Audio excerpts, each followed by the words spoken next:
Mommies, मैं हूं Ankita and welcome back to my channel mommies world. तो दोस्तों, अगर आप प्रेग्नेंट हैं और आप बेबी शॉपिंग लिस्ट बना रहे हैं या आपकी रिसेंटली डिलीवरी हुई और आप नई मॉम बने हो, तो आज मैं आपको ऐसी 6 इसेंशियल आइटम्स बताने वाली हूं जो आपकी शॉपिंग लिस्ट में ज़रूर होने चाहिए। और अगर आप न्यूक्लियर फैमिली में रह रहे हैं, आपकी फैमिली में पहले से कोई बेबी नहीं है या ये आपका फर्स्ट बेबी है, तो आपको ये चीज़ें कोई नहीं बताता, आपको बिल्कुल आइडिया नहीं होता कैसे मैनेज करना है सारी चीज़ों के साथ। आज मैं ऐसी 5 इसेंशियल आइटम्स आपको बताऊंगी जो आपके लिए बहुत हेल्पफुल होंगे अगर आप बच्चे को अकेले संभाल रहे हैं। तो सबसे पहले मोस्ट इंपॉर्टेंट आइटम इज बाथर। जब बच्चे सबसे पहले आपके घर आते हैं तो सबसे पहले जो प्रोसेस स्टार्ट होती है, जो आपको नेक्स्ट डे से या एक वीक बाद से उसको जो स्टार्ट करना होता है, दैट इज़ बाथ। आपको बेबी को बाथ दिलाना होता है। तो स्टार्टिंग में तो घर में मेंबर्स होते हैं, वो हेल्प कर देते हैं, बट आफ्टर ऑल आपको ही मैनेज करना है। तो आप किस तरह से हैंडल करेंगे इतने छोटे से बेबीज़ के साथ? तो उसके लिए जो मैंने परचेज़ किया था, मेरे पास ये बाथर था।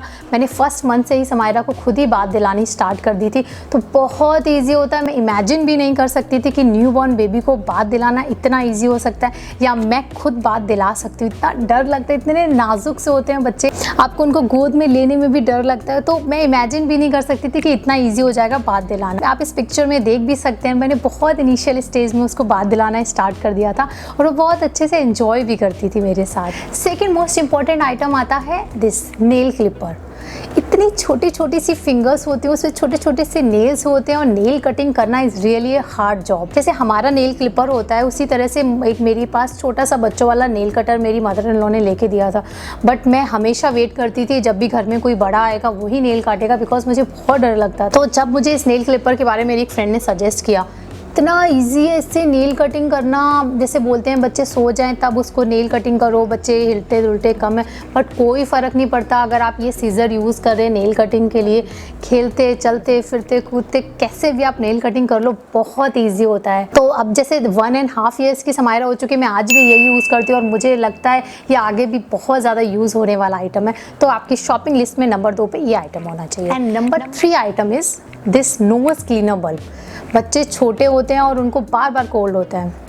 बच्चों को क्या है, जल्दी जल्दी बीमार पड़ते हैं, बार बार कोल्ड होता है। वेदर चेंज होगा तो कोल्ड होगा, आपने उनको बाथ दिलाया तो कोल्ड होगा, आपने बाथ की टाइमिंग चेंज कर दी कोल्ड हो जाता है, कुछ डिफरेंट खिला दिया तो कोल्ड हो जाता है। तो जल्दी जल्दी से कोल्ड होता है बच्चों को। तो इससे जब नोज़ ब्लॉक हो जाती है, म्यूकस इकट्ठा हो जाता है, आप इससे क्लीन कर सकते हैं। मैंने एक्चुअली ये काफ़ी लेट परचेज़ किया था, बिकॉज मुझे आइडिया नहीं था ये हेल्प करेगा या नहीं करेगा। मुझे था इसका सक्शन काफ़ी हार्ड होगा, बच्चे को परेशान कर सकता है, तो मैं थोड़ा रिलक्टेंट थी कि नहीं परचेज़ करना है।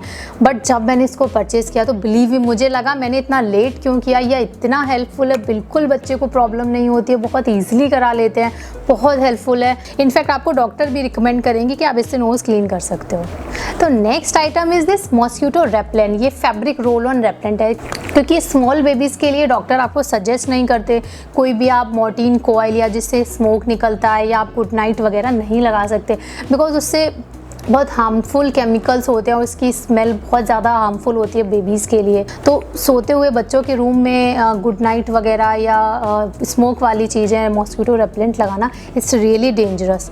तो ये बेबीज़ के लिए ही होता है, ये 100% नेचुरल होता है, बच्चों की स्किन के कॉन्टैक्ट में नहीं आता। बहुत माइल्ड सी फ्रेगनेंस होती है इसकी। मैं ये नहीं कहूँगी कि इससे 100% मॉस्किटो से बचा सकता है, लेकिन काफ़ी हद तक ये हेल्प करता है। तो ये फैब्रिक रोल ऑन होता है। जब भी मैं समायरा का नाइट सूट चेंज करती थी, उसके कपड़े चेंज करती थी रात में, बस उसके नाइट सूट पे मैं 4-5 जगह इसको रोल ऑन कर देती थी, एंड बेडशीट पे और थोड़ा सा पिलो कवर पे। तो इससे काफ़ी हद तक मॉस्किटो से बचा जा सकता है। तो ये भी आपके पास होना बहुत ज़रूरी है, क्योंकि मॉस्किटो नेट भी अगर आप यूज़ करेंगे उससे भी पूरी तरह से नहीं बचा जा सकता है। आप मॉर्निंग में देखेंगे तो एक आध जगह उसकी मॉस्किटो बाइट होती ही है। मॉस्किटो बाइट से कैसे ट्रीट करना है वो भी मैं आपको बताऊंगी, बट मॉस्किटो से कैसे बचाना है उसके लिए आप ये ज़रूर परचेज़ करें। क्या नेक्स्ट स्ट्रगल क्या होता है हमारा, जब न्यूबॉर्न बेबी आता है आपके घर में और वो मिल्क पे ही होता है, तो उनकी टंग पे एक वाइट लेयर जमना शुरू हो जाती है। तो मुझे बेबी केयर वर्कशॉप में एक चीज़ बताई गई थी कि जब तक बेबी की टंग पे कुछ फंगस टाइप का इकट्ठा नहीं हुआ है या कुछ ब्लैकिश इकट्ठा नहीं हुआ है, तब तक ज़रूरत नहीं है आपको बार बार टंग क्लीन करने की, या एक डेली हैबिट मत बनाइए बच्चे की टंग क्लीन करने की, क्योंकि ये नेचुरल प्रोसेस होता है, इसको आप बार बार क्लीन करने की ज़रूरत नहीं है। बट आप वीक में एक बार क्लीन कर सकते हैं बहुत सॉफ्ट हाथ से। तो उसकी कई सारी टेक्निक होती हैं, लाइक सॉफ्ट सा कोई क्लोथ फिंगर में लपेट के, लाइक मलमल का क्लोथ या कॉटन का क्लोथ, उससे टंग को क्लीन करते रहिए। बट बहुत डर लगता है, बच्चे जब छोटे होते हैं और आपको अकेले मैनेज करना बहुत डर लगता है, तो उसके लिए आपको परचेज करना है ये टंग क्लीनर। इस तरफ ये टंग क्लीनर के छोटे छोटे डॉट्स होते हैं, और बच्चे का अगर टूथ भी आ रहा है तो सॉफ्ट ब्रिशल्स होते हैं, उससे आप उसका टूथ भी क्लीन कर सकते हैं। 6 मंथ की एज में समायरा का एक टूथ आ गया था, तो उससे फिर मैं थोड़ा सा उसको खेल खेल में यूज़ कर लेती। उससे क्या होता है, जब आप टूथ ब्रश की प्रैक्टिस कराते हैं तो उनको आइडिया होता है कि हाँ टूथ ब्रश क्यों यूज़ कर रहे हैं।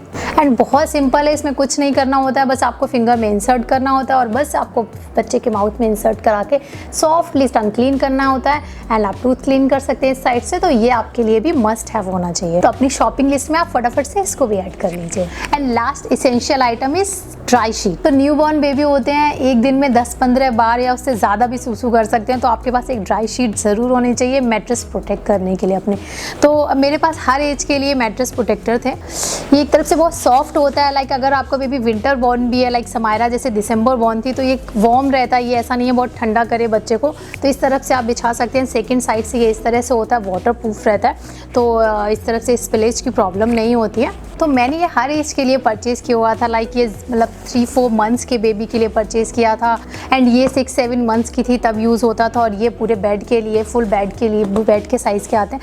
ये आपके बाद में भी बहुत यूज़ हो जाते हैं, जब आप बेबीज़ को सूसू पॉटी के लिए ट्रेनिंग कर रहे हो तब आपके यूज़ हो जाते हैं। एंड सेकेंडली, जैसे जब विंटर में मैं बेबी को बात कराती थी तो मैं उसके बाथर पे इसको बिछा देती थी, जिसको उसको ठंडा सा ना लगे। तो इसको आप एटलीस्ट 2-3 नंबर्स में परचेज़ कर लीजिए, बिकॉज ये आपको बहुत हेल्प करेगा। आप बेड पे भी रोटेशन में चेंज करते रहेंगे, आप बाद में इसको मसाज के लिए भी यूज़ कर सकते हैं। इनफैक्ट आज भी मैं मसाज के टाइम पे इसको बिछा देती हूँ, तो एक मैट्रेस प्रोटेक्टर हो जाता है ऑयल वगैरह के लिए। तो आप बहुत सारी चीज़ों में इसको यूज़ कर सकते हैं, तो ये आपके पास मस्ट हैव होना चाहिए। तो गाइज, अगर वीडियो पसंद आए तो लाइक ज़रूर करिएगा, शेयर करिए और कमेंट करिए अगर कोई भी क्वेरी होती है। और अगर अभी तक आपने इस चैनल को सब्सक्राइब नहीं किया तो do subscribe to my channel and hit the bell icon for regular update. Bye bye.